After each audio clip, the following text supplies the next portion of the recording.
Kalau royalti ini turun pun tidak akan pernah mampu membayar utang saya yang 1 miliar lebih itu. Ya Allah, saya bilang gitu sama Allah. Betul pemirsa.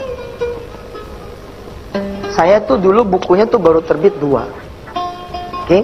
Memang yang saya setor 23 naskah, tapi yang terbit baru 2. Lah utang saya 1 miliar lebih.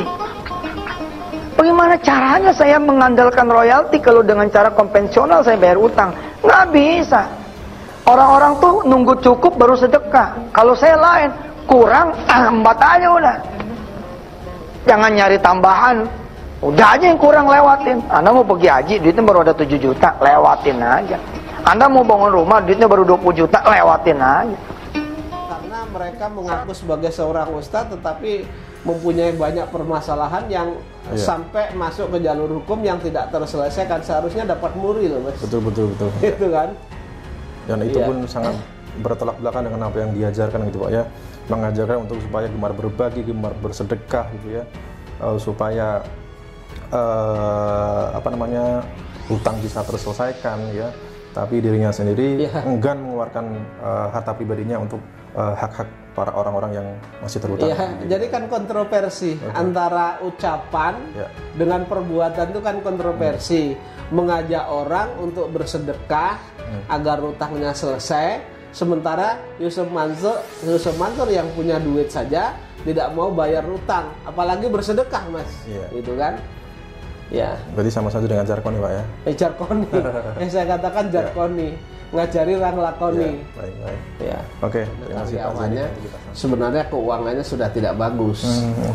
Jadi bahasa mereka sebenarnya uang yang masuk banyak, tetapi kok gaji mereka nggak lancar gitu. Itu kan harus dicari solusinya. Masa misalnya pemasukannya banyak. Betul. Ya seharusnya ketika ini pemasukannya banyak, tentu untuk gaji karyawan kan cukup dan untuk muter usaha lagi.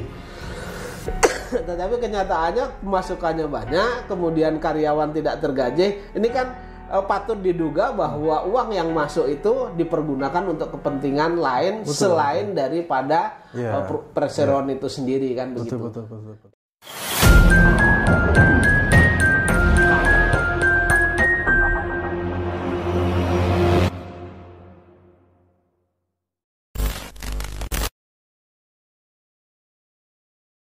Iya, dan sebenarnya kan ini murni bukan kesalahan para direktur, bukan kesalahan karyawan.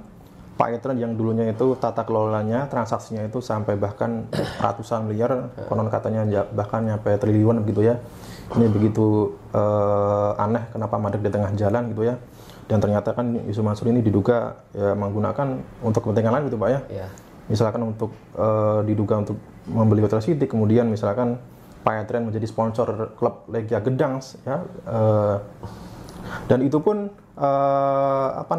apakah mungkin tindakan Yusuf Mansur seperti ini bisa digugat kasus pidana lain Pak, misalkan penggelapan dana perusahaan atau mungkin begitu Pak. Jadi sebenarnya gampang Mas, mengurai benang kusut di Yusuf Mansur itu sangat gampang lah, tidak terlalu sulit. Cuman memang harus mungkin harus pemerintah turun tangan begitu ya. Karena apa? Sebenarnya gampang kok. Yusuf Mansur itu perusahaannya di bidang apa? Betul. Kemudian uang yang dihimpun dari masyarakat itu bagaimana? Jumlahnya berapa? Itu diaudit saja. Betul. Nah, ketika itu diaudit, nanti kan akan terlihat uang yang terkumpul berapa, yang digunakan sesuai dengan anggaran dasar perseroan itu berapa, kemudian yang dialihkan ke tempat lain itu berapa. Nah, ketika nanti memang ada yang dialihkan ke tempat lain, tentu di sana juga bisa dijerat dengan tindak pidana penipuan penggelapan, karena kan penghimpunan dananya misalnya untuk kepentingan usaha Paitren, ya, kemudian dilarikan ke tempat lain. Nah, kalau pidana pokoknya sudah ketemu, nanti uangnya dilarikan kemana, dibelikan apa, tentu itu juga bisa dijerat dengan TPPU, tindak pidana pencucian uang begitu. Betul. Mas. Oke Pak. Iya. Kalau kita melihat bahwasanya fakta Yusuf Mansur itu membuat surat pengakuan hutang terhitung sejak tahun 2021. Ini kalau kita mengingat flashback ke belakang, di tahun 2020-2021 itu moncer-moncernya Zumasrul Pak, mengatakan bahwa mempunyai saham di warung steak, kemudian membeli saham di MNC Bank sebesar 80 miliar gitu Pak. Di sisi lain pada tahun 2021 dirinya mengakui bahwa mempunyai hutang kepada karyawannya yang tidak tergaji. Nah, ini kan sungguh apa ya Pak ya? Ini urat malunya Zumasrul di mana gitu Pak ya? Kalau Pak Zio ini melihat ini bagaimana Pak?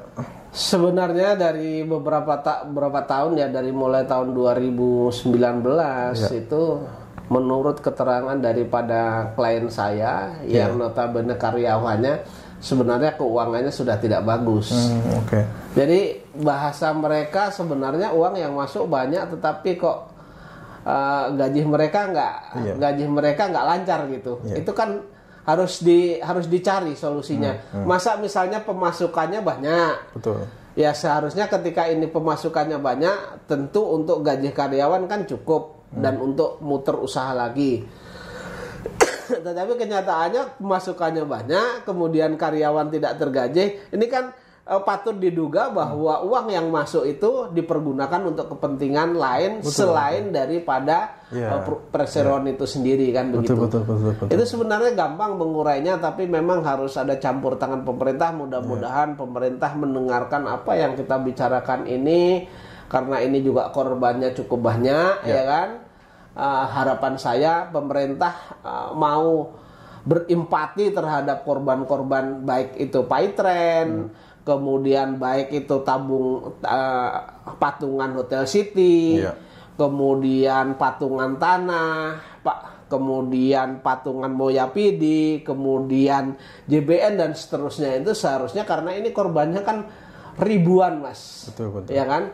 Artinya yang menjadi korban ini bukan menengah ke atas, tapi juga ada yang menengah ke atas, dari mulai strata bawah sampai strata ke atas itu kan ada yang menjadi korban. Betul. Seharusnya mudah-mudahan dengan adanya pemerintahan Pak Prabowo ini ya kan mau mengusut perkara ini begitu. Iya, betul. Ya. Itu tadi teman-teman ya, di tahun 2021 gaji karyawannya itu tidak terbayar. Di sisi lain Zumasrul malah pamer saham warung steak lah, pamer beli saham di MNC Group lah. Nah, ini kan yang menjadi pertanyaan, dananya ini asalnya dari mana kan gitu Pak ya? Iya. Oke Pak Zia ini, Pak Zia ini kan yang juga menjadi sebagai kuasa hukum 14 mantan karyawan Paytren Pak. Betul. Dan itu kan sudah sampai di PHI, bahkan Zumasrul juga atau Paytren ini sudah membuat perjanjian, disepakati bahwa ini dibayarkan 6 kali cicilan Pak ya? Ya betul. Baru dibayar 1 kali cicilan.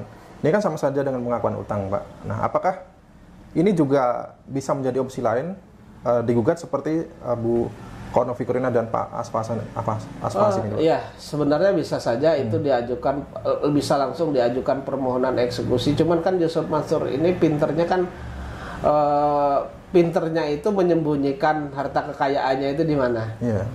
Nah, sementara misalnya kantor Paytren itu ketika jurusita datang ke sana mengantar surat unmanning, mereka sudah tidak menemui lagi. Ya memang kami sedang mencari kekayaannya itu di mana. Sabar dulu nanti, karena ini pasti terbuka lah. Baik. Oke. Kalau misalnya berkaitan dengan lebih daripada 2 orang yang berpiutang atau kreditur, itu bisa saja diajukan PKPU. Iya, kita menunggu saja hasil dari gugatan Pak Asfasin dan Bu Novi Korinen ya, dan kabarnya ini sudah masuk tahap persidangan begitu Pak. Mungkin Pak Zeni ada pesan-pesan khusus Pak ini bagi semua orang nih Pak, jadi, yang mempunyai utang piutang dengan Zumasrul untuk memberanikan diri untuk mengajukan gugatan di pengadilan gitu. Jadi harapan saya, karena negara kita ini kan negara hukum Mas. Iya. Artinya sama kedudukan kita, kedudukan siapapun warga negara ini sama kedudukannya di mata hukum. Iya. Itu teorinya Mas. Iya. Walaupun prakteknya no viral no justice, no money no justice, no power no justice kan. Tetapi kita sebagai warga negara yang baik, tentu kalau memang itu ada masalah hukum, tentu Kalau itu persuasif tidak bisa dilakukan, ya kita bawa ke jalur hukum. Jadi orang-orang yang memang masih mempunyai kaitan atau permasalahan dengan Yusuf Mansur ini, harapan saya keluar, begitu. Dan ini mungkin kalau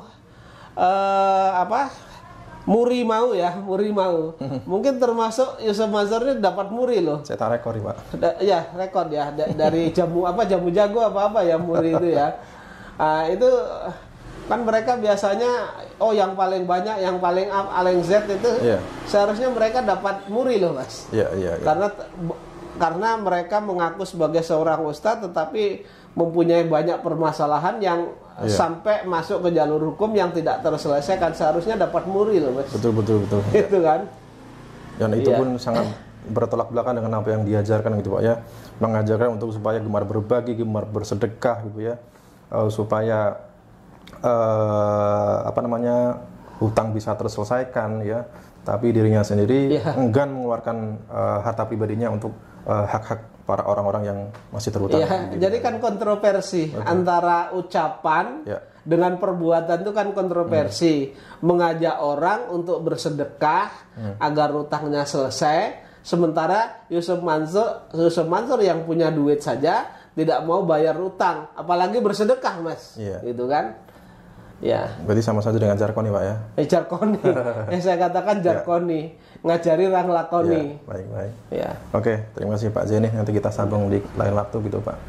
Dan kita juga patut mengapresiasi ya kepada Pak Darso yang terus menginvestigasi terkait dengan permasalahan-permasalahan yang kaitannya dengan isu Mansur gitu, teman-temannya. Dan saya harap orang-orang yang masih mempunyai masalah piutang dengan isu Mansur untuk segera memberanikan diri untuk menggugat di pengadilan, atau mungkin Pak Zaini bersedia gitu, Pak, jika Insya Allah bersedia, Mas. Ya, diminta bantuan untuk Insya Allah. gitu. Baik, terima kasih teman-teman. Sekian dari saya Aji bersama Pak Zaini Mustafa dari Kota Wisata Cibubur. Kami mengucapkan terima kasih. Wassalamualaikum warahmatullahi wabarakatuh.